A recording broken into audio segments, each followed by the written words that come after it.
Japan, a bustling land of dichotomies, split between the modern age and thousand-year-old traditions. This country has given birth to life-changing ideas, new technologies, and industrial innovations that have helped shape world history. Legends have also been born here. For over a millennium, the Bushi, or samurai class of old Japan, defined the ethos of the people here, controlling and shaping every facet of life in a rigidly structured society. Japanese history is filled with tales of heroic samurai who exuded the courage, unquestioned loyalty, and fearlessness expounded as the ideal qualities in the human personality. Yet for the same millennium, another legend has existed as well. A legend held in the dark attic corner of Japanese history.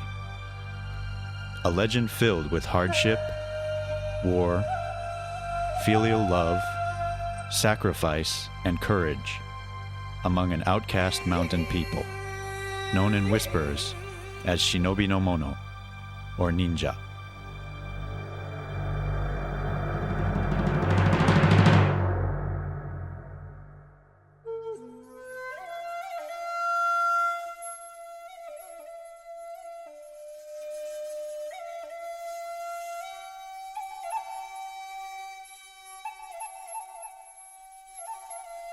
But exactly who and what were the ninja? Black-clad assassins? Occult practitioners? Were they heartless individuals with a penchant for blood and mayhem? I think it's important for us to look at the reality that nobody wanted to be a ninja. This is what we had to be because our lands were taken away from us. This is what we had to be because other armies were coming in, going to take away our children, our boys to serve in the army. They're going to take our daughters away to entertain the boys in the army. They're going to take all our crops to feed the army. We can't fight that, so by creating this ninja underground resistance was a way to hang on to things. So it's important to think nobody wanted to be a ninja. It is a group of people wanting the freedom to live their lives the way they choose rather than the way others tell them they should live their lives. And they are secretive to a point that they can pass on their philosophies, understandings of life and the universe to future generations. And they will do that whatever it takes. I think that part of the misconception came in also from the kabuki theater. They wanted, just like we have cowboys and Indians in American culture, cowboys and Indians actually more often worked together than not. It was more of like, the Civil War type soldiers fighting the Indians and cowboys versus Indians. The same way the ninja were put up against the samurai in kabuki shows as opposed to most ninja families, given not necessarily the Momochi family where we come from, but a lot of the other ninja families were samurai. So it was more, just like Hollywood has even taken that one more step, made us assassins, the kabuki theater really made them the spies and kind of sneaky people in the background. So the entertainment industry, going all the way back to the Edo period, has really warped the image. So returning to our original question, who and what were the ninja? In this film, we will explore this question in depth. Through historical research and detailed interviews with some of the world's top practitioners of the last surviving authentic ninja tradition, we will work to dispel many of the lies and misconceptions that have shrouded the legacy of these mysterious and intriguing shadow warriors.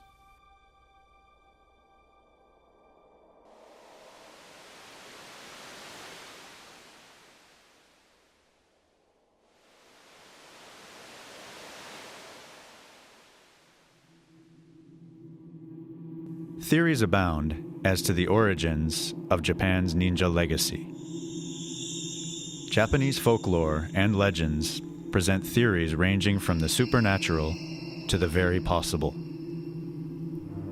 Tales of ninja descending from bird-like demons called tengu injected fear into the general populace of old Japan and added to an already negative image of the shadow warriors throughout the land.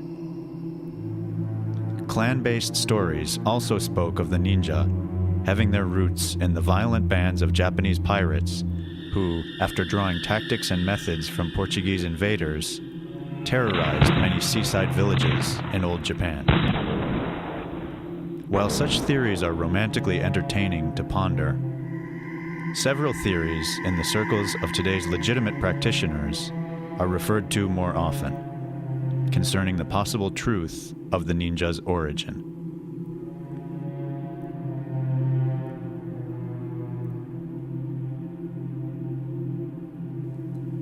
One such theory, passed down by word of mouth through the generations, traces the ninja's origin back to the founding of Japan's imperial family and two ninja-like characters. The story has it that these two warriors used clandestine tactics to assist the first emperor, Jimmu, in attaining victory over the troops of Iso Castle by making a dangerous foray into enemy territory. Another theory is linked to Japan's Prince Shotoku, the man whose patronage allowed Buddhism to take root early in Japanese history.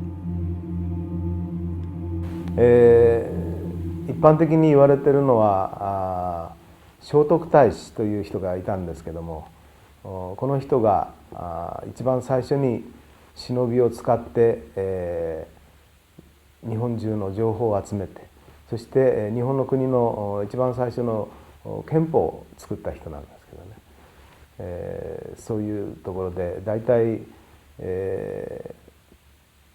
今の通説ではその人が一番最初に忍びを使ったということなんで、その頃かなというふうに思います。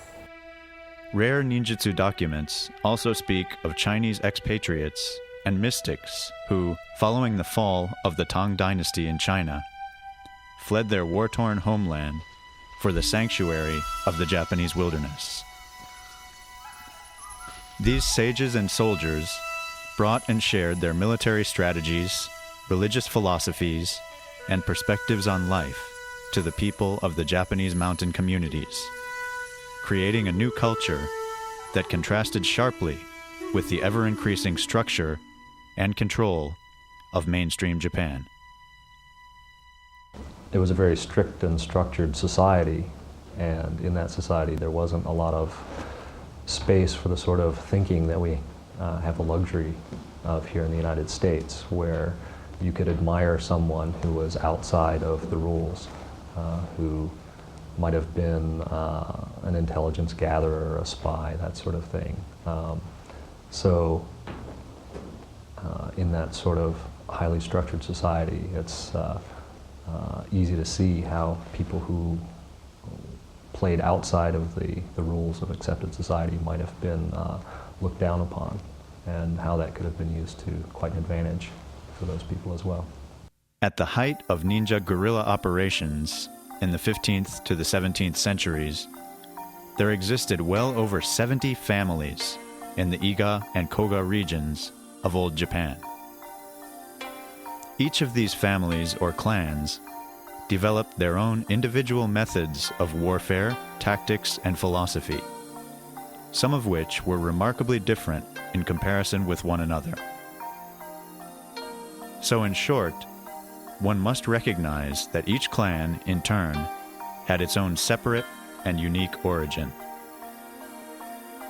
For example, the Togakure-ryu tradition of ninjutsu, headed today by Soke Masaaki Hatsumi of Noda City, Japan, exists as the last legitimate art of ninja combat methods to have survived to the present day. The tradition traces its lineage back 900 years to a young samurai retainer named Daisuke Nishina. According to legend, in the late 1100s, the young Daisuke found himself on the losing side of a battle with the Heike army. Wounded and battle-weary, he was forced to flee his home of Togakure village in present-day Nagano and wander in exile to Iga province, hundreds of miles away, to escape the post-battle slaughter.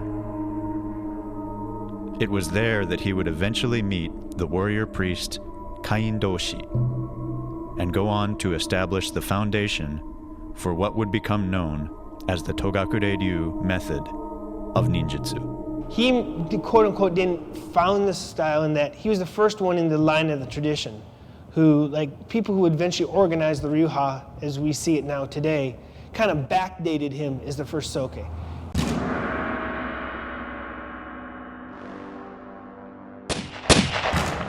the late 15th century, civil war engulfed the whole of Japan. The nation splintered into many territories, each ruled by provincial barons called daimyo.